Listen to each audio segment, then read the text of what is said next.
So anyone that's been watching me knows I love it when NPC get it right back in their faces. Pathetic earthlings. Who can save you now? Savior of the universe! Strange object imaged in the Imperial vortex. Okay, I was originally going to show the clip, but I took it down. Some of you might have seen the notification before, by the way, on this, but I don't want to show this clip because Vanity Fair will probably strike the video. So instead, I'm going to just read you the question and the answer, and then we'll go back into the regular video. Okay? Sorry about the problems and delays there. So, Quentin, you have put Margaret Robbie, a very talented actor, in your film. She was with Leonardo in Wolf of Wall Street.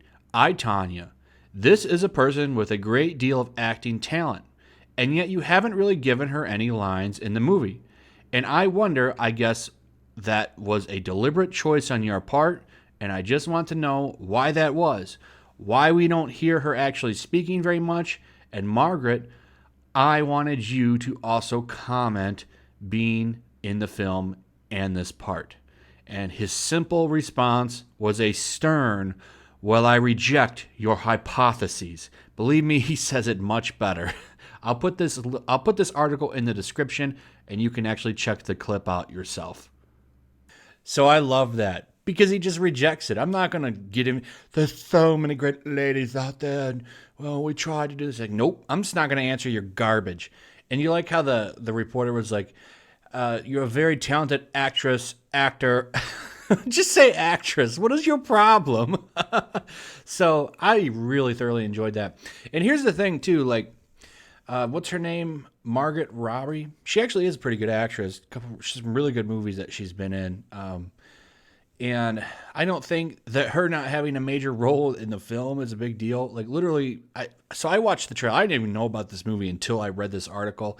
And it actually looks like a fun movie. It's about, so Leonardo DiCaprio plays a Hollywood A-list actor. It looks like it's set in like the 1970s or something. Brad Pitt's his stunt double and they're friends, and then he has a decline in popularity and such. The movie's about that. Okay, so she's like an upcoming actress or something. I don't know. But the point is, she's not the main character of the story. But she's still in it. However, they totally put her on the spot. He's like, "I want to hear it from you, Margaret. How do you feel about being woke?" And they give her response right here. In turn, she did her best to answer the question in a balanced way that didn't feed into the reporter's loaded question. You know, they're totally trying. So you know what this was, right? So this is New York Times. They were trying to get, what kind of woke response can we get from Quentin Tarantino? Can we trip him up and maybe get some kind of crazy headline like Quentin Tarantino hates the Me Too stuff, or Quentin Tarantino hates women? Nope, he's just like, I'm just not gonna answer. I don't care. Do what you want. And what's funny here is Variety's like, Quentin Tarantino snapped at a female reporter from the New York Times who asked why Margaret Robbie wasn't given more to say or do in his latest film, Once Upon a Time in Hollywood. And while it didn't get ratioed, I was happy to see that a lot of the comments are like, "Snap, do you all know what that word means? Bro, he acted completely unprofessional. I mean, they had to hold him back, for God's sakes." So they're saying he snapped, right? It's an outrage thing. And he was actually pretty reserved. It's like, lol, what? He didn't snap at all?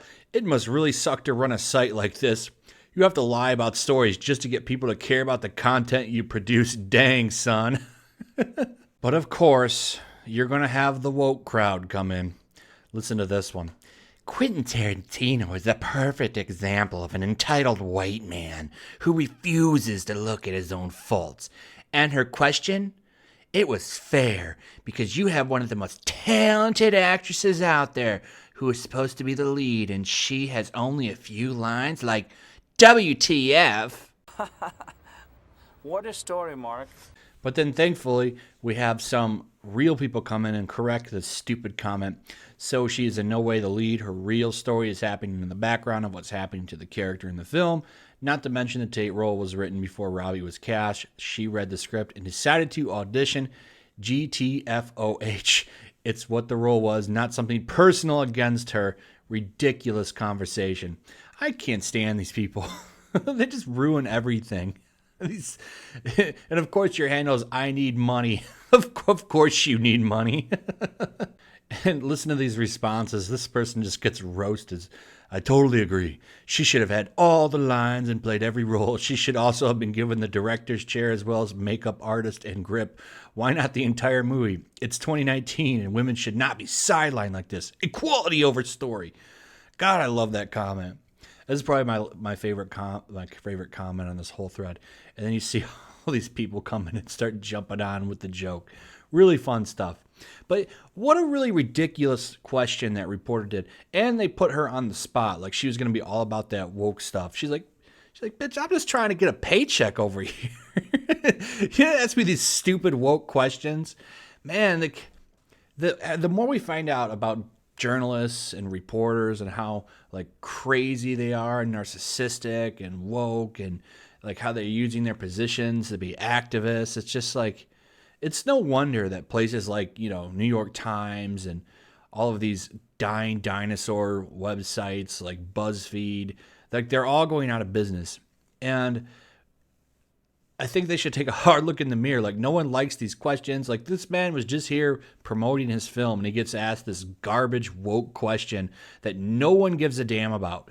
I don't care about this, but I'm glad I would never have even found out about this movie because I don't pay attention to this stuff that much anymore. And, I'll probably check this movie out. It looks pretty interesting. So, if it wasn't for this stupid reporter, I probably wouldn't have been paying too much attention to this movie. And the fact that he's like, yeah, why don't you shove your question up your ass? Maybe want to see it even more. So, yeah, it's really nice to see somebody not bend the knee and stand up to these NPC garbage reporters and kind of just stand up and say, that's not what this is about. He actually gave a very patient response. If anyone has followed Quentin Tarantino through anything, you know that he can be a jerk. And he was actually very calculated in that. And I'm kind of impressed because if he had gave, a really bad answer, there probably would have been big backlash to that. But instead, like we saw with the Vanity Fair tweet, we're like, he snapped. They're like, what? That's stupid. So I was glad to see that. And I feel bad for her because she was put on a really, really bad position with that question. And she actually gave a very good response. I'm not going to read the whole thing, but it was very calculated and balanced to where she got to appease woke people and she didn't really give them a good answer, which I like and respect. So that's pretty much it. I am going to go check this movie out. I don't know when it releases, but I would definitely check it out and give it a look. Maybe I'll do a review on it or something. We shall see. We shall see. Anyway, why don't you do me a favor? Hit that like button. Hit that subscription button. Make sure you're still subscribed if you're not new. And if you are new, like I said, subscribe. Check out that notification bell. Maybe consider giving that a big old fat kiss. And yeah, that's about it. Check out the links in the description. Check out my Twitch as well. Got a link to that bad boy in there. And I'll see you guys on the next one. Peace.